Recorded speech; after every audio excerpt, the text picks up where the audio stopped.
আসসালামু আলাইকুম। আপনি যদি 40 থেকে 50,000 টাকা বাজেটের ভিতর পিসি বিল্ড করতে চান তাহলে এই ভিডিওটা আপনার জন্য।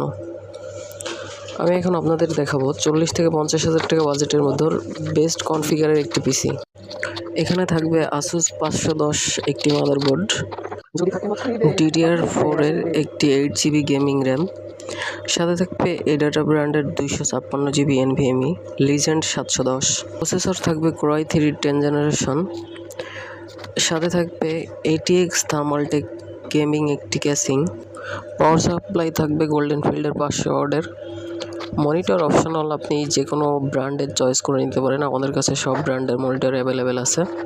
কিবোর্ড, মাউস, পাওয়ার কেবল এইগুলো আপনি আপনার পছন্দ মতোই নিতে পারেন। আমাদের এখানে প্রত্যেকটা প্রোডাক্টের 5 থেকে 3 বছর অবধি ওয়ারেন্টি আছে, প্রত্যেকটা প্রোডাক্টেরই ওয়ারেন্টি আছে, তাই নিশ্চিন্তে আমাদের সঙ্গে যোগাযোগ করতে পারেন। আমি আপনাদের প্রতিটা প্রোডাক্টই সেট করে দেখাচ্ছি। ভিডিওটি ভালো লাগলে পেজটি ফলো করে সঙ্গে থাকুন। ধন্যবাদ সবাইকে। আশা করি সবাই ভালো থাকবেন, সুস্থ থাকবেন।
ভিডিও থাকছে